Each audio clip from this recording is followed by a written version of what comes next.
Study for PCS exam पर मैं दास sir आप सभी का बहुत बहुत स्वागत करता हूं। डियर स्टूडेंट्स, आगामी जेपीएससी मेंस एग्जाम के लिए हम लोग इसी वीक आंसर राइटिंग प्रोग्राम का न्यू बैच स्टार्ट करने जा रहे हैं। डियर स्टूडेंट्स, जैसा कि आप लोग सभी कोई जानते हैं कि आंसर राइटिंग ही मोस्ट इंपॉर्टेंट चीज होता है मेंस एग्जाम के लिए। अगर आप कोई भी मेंस एग्जाम दे रहे हैं तो answer writing plays extremely important role in any mains exam. Dear students, answer writing में बेसिकली होता क्या है कि जितना भी इंपॉर्टेंट टॉपिक है ना, आप मान के चलिए कि जितना भी इंपॉर्टेंट टॉपिक है सब का सब हम लोग कवर कर लेंगे।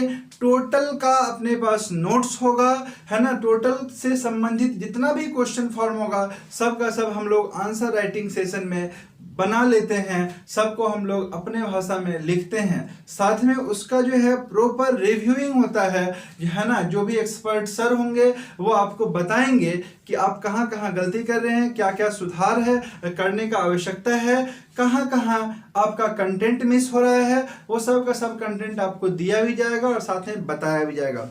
डियर स्टूडेंट्स, मैक्सिमम स्टूडेंट जो है ना पीटी निकालने के बाद मेंस का प्रिपरेशन स्टार्ट करते हैं। ये तो सबसे ज़्यादा जो है आपका रॉन्ग पाथ होता है मेंस एग्जाम के पॉइंट ऑफ व्यू से, क्योंकि मेंस जो है ना एक दिन में क्लियर नहीं किया सकता है, 2-3 महीना का चीज़ नहीं होता है, इसके लिए आपको पढ़ना पड़ेगा।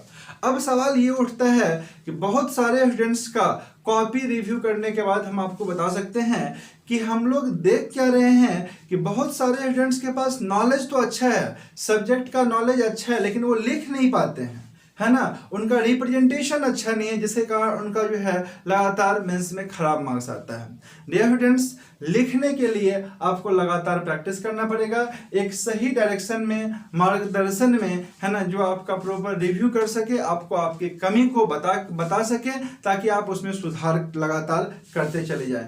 डियर स्टूडेंट्स, एक दिन का चीज ये है नहीं, आपको अभी से प्रयास करना पड़ेगा मेंस के लिए, है ना। अभी से आप जब उत्तर लेखन कीजिएगा तो डेफिनेटली आपका कॉन्फिडेंस लेवल बहुत अच्छा होगा, है ना। आप जो है लिखना सीख जाइएगा, है ना, आपको क्या लिखना है ये पता चल जाएगा, क्या क्या सुधार करना है ये पता चल जाएगा, और धीरे धीरे आप किसी भी टॉपिक पर अपने अनुसार अच्छे से, है ना, आप सब्जेक्ट मैटर को रिप्रेजेंट कर पाइएगा। डियर स्टूडेंट्स, जैसा कि आप लोग सभी को जानते हैं कि पेपर 3, 4, 5 और 6 जो है, इसका जब आप सभी टॉपिक को अच्छे से कवर कर लीजिएगा ना, सब का सब टॉपिक कवर कर लीजिएगा, जितना भी संभावित प्रश्न है कवर कर लीजिएगा, तो डेफिनेटली आपका उसी से क्वेश्चन आ जाएगा।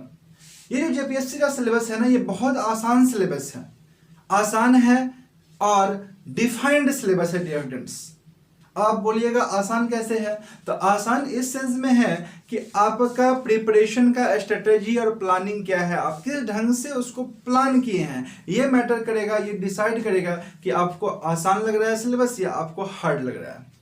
डियर स्टूडेंट्स, सिलेबस बहुत अच्छा और प्लान्ड है। अगर आपका प्रिपरेशन का स्ट्रेटेजी और ट्रैक सही है ना, तो आप आसानी से क्वेश्चंस को जो है पकड़ सकते हैं। आपको बता दें, आप देखिए YouTube पर भी प्लेलिस्ट में ढेर सारा वीडियो मेंस के लिए पड़ा हुआ है। आप देखे होंगे कि पेपर 5 और पेपर 6 से, है ना, जो कि हम बात कर रहे हैं टॉप 75 गेस्ट क्वेश्चन जो आप लोगों को इस बार दिए थे। आप लोग देखिए कि पेपर 5 और पेपर 6 से जो 10, 15, 20 क्वेश्चन था, उसी से पेपर 5, पेपर 6 का टोटल क्वेश्चन आ गया सेम टू सेम। अब सोचिए कि जो स्टूडेंट लोग उसको किए हैं उन लोगों का डेफिनेटली शानदार मार्क्स आएगा, है ना, बहुत अच्छा मार्क्स आएगा। आप इस चीज पर फोकस कीजिए। तो सवाल यह है कि जब इस टॉप 75 क्वेश्चन से, है ना, ही इतना क्वेश्चन आ जा रहा है, तो टोटल अगर आप आंसर राइटिंग सेशन में टोटल टॉपिक को कवर कर लीजिएगा तो डेफिनेटली आपका क्वेश्चन वहीं से आएगा जो आप पढ़ के जा रहे हैं, जो आप प्रैक्टिस करके जा रहे हैं। डियर स्टूडेंट्स, आपका कंटेंट एकदम अच्छे से तैयार होना चाहिए, है ना, और आप जब डेली क्वेश्चन को लिखिएगा ना तो डेफिनेटली आपका लेवल में सुधार होगा। आप बिल्कुल सोचिए मत, घर पर रह करके आप जो है ना डेली आंसर राइटिंग प्रैक्टिस नहीं कर सकते। आप खुद देखिए कि जेपीएससी मेंस जब हुआ, बहुत सारे स्टूडेंट लोग जो आंसर राइटिंग सेशन कर रहे थे उन लोगों से पूछते हैं कि आप देखिए कि जेपीएससी मेंस जब से हुआ उसके बाद से आप कितना आंसर लिखे हैं। आप तो आंसर नहीं लिख रहे होंगे, बहुत सारे स्टूडेंट्स। तो अगर आप आंसर नहीं लिख रहे हैं तो आप खुद सोचिए कि आप कब आंसर लिखना चालू कीजिएगा, जब जेपीएससी का मेंस होगा, है ना। तो डेफिनेटली आपका जो लेवल है ना वो डिक्रीज ही होते चले जाएगा, इंक्रीज नहीं होगा, क्योंकि पढ़ना अलग चीज होता है, लिखना अलग चीज होता है।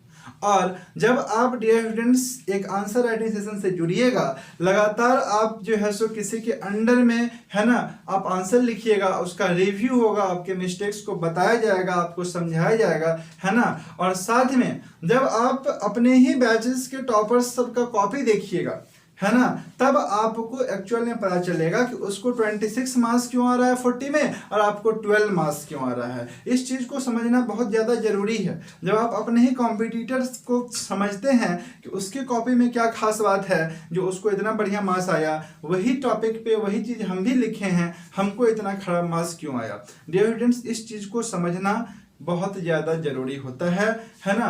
आपको कंपटीशन में आना पड़ेगा, क्योंकि जब आदमी खुद लिखता है ना तो आदमी किताब से देख करके लिख लिया या किताब का कंटेंट छाप दिया, उसको लगता है कि बहुत बढ़िया नोट्स हो गया है ना, इस पे बढ़िया मार्क्स आएगा, लेकिन एक्चुअल में ऐसा होता नहीं है।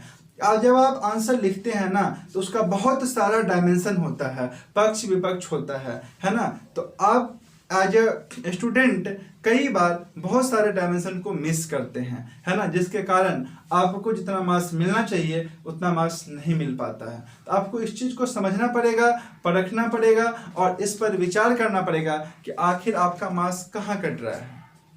आप इस चीज़ को फोकस कीजिए। अब जैसे कि आप देखिए अभी प्लेलिस्ट में ही सूर्य ग्रहण का वीडियो आपको मिलेगा, है ना। तो सूर्य ग्रहण देखिए इस बार भी पूछा है ना, बहुत सारे स्टूडेंट मेंस में लिख करके भी आए हैं सूर्य ग्रहण सोलर इक्लिप्स। लेकिन सवाल ये है कि आप उस वीडियो को देख के थोड़ा सा एनालाइज कीजिए कि क्या आप उस लेवल पे लिख पाए थे, क्या आप वो सब डायमेंशन कवर किए हैं। अगर आप नहीं किए हैं तो डियर स्टूडेंट्स आप 60% और 70% के बीच में मार्क्स भी नहीं डिजर्व करते हैं। आपको वही सूर्य ग्रहण पर 40 से 50% के बीच में मार्क्स मिलेगा, आप देख लीजिएगा। तो सवाल ये है कि इस चीज़ को समझना पड़ेगा, आप इसको ओवरव्यू कीजिए, देखिए, समझिए। डियर स्टूडेंट्स, एक महत्वपूर्ण बात बताना चाहेंगे कि जेपीएससी देखिए हमेशा से विवाद में रहा है। अब जेपीएससी के चक्कर में मत पड़िए, है ना। जेपीएससी के चक्कर में पड़िएगा सिर्फ टाइम वेस्ट होगा, है ना, जेपीएससी मेंस में, पीटी में, विवाद में। लेकिन आप इसी बीच में देखिए, इस विवाद के बीच में भी, है ना, जेपीएससी हमेशा से एग्जाम लेते रहा है, जेपीएससी हमेशा से एग्जाम लिया है, रिजल्ट दिया है और सिलेक्शन भी हुआ है। डियर स्टूडेंट्स, जो कुछ भी विवाद है उसको भूल जाइए, उसको किनारे कीजिए और अपना प्रिपरेशन को कंटिन्यू कीजिए, क्योंकि फिर जेपीएससी का आ रहा है पीटी, फिर मेंस होगा, फिर रिजल्ट होगा। और आपको बता दें कि बहुत सारे ऐसे स्टूडेंट हैं, है ना, जिनको हम खुद जानते हैं, है ना, वो अपने बल पर सिलेक्शन लिए हैं। तो अगर आप मेहनत कीजिएगा, परिश्रम कीजिएगा तो डेफिनेटली सिलेक्शन होगा। आपको अपने आप में सुधार करना पड़ेगा, बहानाबाजी बनाने से काम नहीं चलेगा। डियर स्टूडेंट्स, टॉप 75 क्वेश्चंस जो है पेपर 5 और पेपर 6, ठीक है। आप देखिएगा इससे बहुत सारा क्वेश्चन आया है, इसको आप एनालाइज कीजिए, है ना, इससे आपको बहुत ज़्यादा फायदा भी होगा। उम्मीद करते हैं कि आपको आंसर राइटिंग सेशन का इंपॉर्टेंस पता चल गया होगा, समझ में आ गया होगा और डेफिनेटली ये आपके लिए फायदेमंद होगा। आप इसको जरूर करके देखिए। 1 से 2 महीना करते करते ही आपके अंदर एक अलग कॉन्फिडेंस का, है ना, संचार होगा। आपको बहुत अच्छा लगेगा, आपको लगेगा कि आपका प्रिपरेशन एक ट्रैक पे आ गया है ना। आप ये मत सोचिए कि आप एकदम फ्रेशर हैं, आप कुछ नहीं जानते हैं। जब तक आप पढ़िएगा नहीं तब तक जो है कैसे लिखिएगा, इसका क्या पढ़ना है, कैसे लिखना है, ये सब का सब आपको बताया जाएगा, है ना। आपको मार्गदर्शन मिलेगा, आपको कैसे लिखना है ना, क्या लिखना है। इनफैक्ट आपको जो कंटेंट है वो भी प्रोवाइड किया जाएगा हम लोगों के द्वारा, है ना। आप बस इस पर प्रैक्टिस कीजिए, क्योंकि बहुत सारा ऐसा टॉपिक है, इनफैक्ट मैक्सिमम टॉपिक का यूट्यूब पर भी वीडियो अवेलेबल है ना, आप देख के समझ सकते हैं। लेकिन आपको प्रयास करना पड़ेगा अपने भाषा में लिखने का, है ना, उसको एक्सप्रेस करने का। That is the most important part and one of the difficult part for each and every person. Dear students, ये बैच इसी वीक स्टार्ट हो रहा है ना। इससे पहले भी हम लोग 2 बैचेस ऑलरेडी चल रहा है और ये जो बैच है ये लंबा चलेगा। इसमें हम लोग जो है ना ऑलमोस्ट मैक्सिमम टॉपिक कवर कर देंगे पेपर 3, पेपर 4, पेपर 5, पेपर 6 का। और अगर आप अच्छे से इस पे काम कीजिएगा तो डेफिनेटली आपका बहुत अच्छा लेवल होगा। उम्मीद करते हैं आप लोग जल्द ही इससे जुड़िएगा और इस पे काम कीजिएगा। ठीक है, नंबर दिया हुआ है डियर स्टूडेंट्स, इससे जुड़िए और लगातार प्रैक्टिस करना स्टार्ट कर दीजिए, क्योंकि मेंस मतलब है आंसर राइटिंग। आंसर राइटिंग आपका एकदम सॉलिड होना चाहिए।